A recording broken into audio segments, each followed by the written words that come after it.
Kayo po ba mga bossing ko ay kumayod kalabaw na pero parang sa walat wala ang inyong pagkayod? Meron po ako ituturo sa inyo na pampaswerte para may patutunguhan ang inyong kasipagan mga bossing.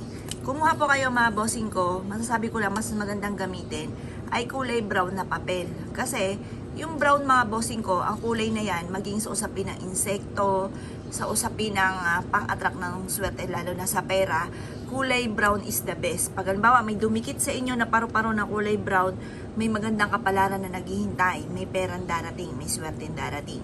Kaya gamitin po natin mga bossing ko ang kulay brown mga bossing ko na papel. Isusulat po natin dito mga bossing yan. Ang pangit ng kuko ko mga bossing kasi may ligaw kumain mga bossing ko ng lansones. Ayan, tapos di pa rin tayo nakapagpalinis. Kaya nagkulay brown siyang ganyan. Pero ano't ano man, swerte po yan sa pera kasi brown. Ngayon pa mga bossing, isulat po natin dito yung amount na matagal na natin pinapangarap. Halimbawa, syempre pangarap lang naman to. Isulat natin dito 20 million.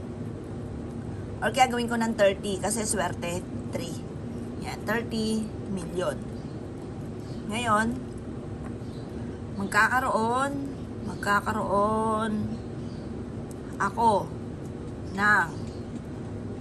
ng 30M. Yan, 30 million. Tapos, ayan na, number 1 nating wishes. Tapos, number 2, magkakaroon ako ng negosyo na dito na ako yayaman. Ganyan. Tapos number 3, magkakaroon ako ng malaking bahay. Tapos, o yan, number 4, sabihin nyo dito yung numero po ninyo. Ang anak ko po ay magbe-birthday October 27. Ay di 10, 27. O di dalawa na yan. Pwede nyo yung tayaan. Tapos, ang edad ko naman ay 42. Ang edad ng aking anak na panganay ay 19. Ang mister ko ay 44. O ilan na to? 1, 2, 3, 4, 5. O di isang number na lang, 25 ang gusto ko for happiness.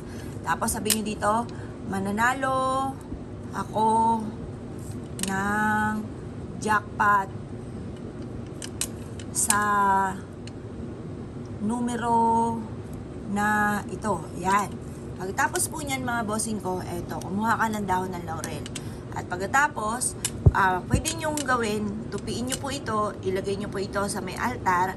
Pwede nyo rin pong gawin, sunugin nyo po siya. Ito po, ganyanin nyo po siya, tapos sunugin. At hayaan nyo malipad ng hangin kasi panawagan para mabilis matupad ang pangarap. Huwag nyo tatambuin mga bossing. Hayaan nyo lang siyang liparin. Mawawala rin po yan kapag naapak-apakan po yan mga bossing or kaya yan po ay nilipad ng hangin. Pero mas maganda hindi nyo aapakan ang mismong abo.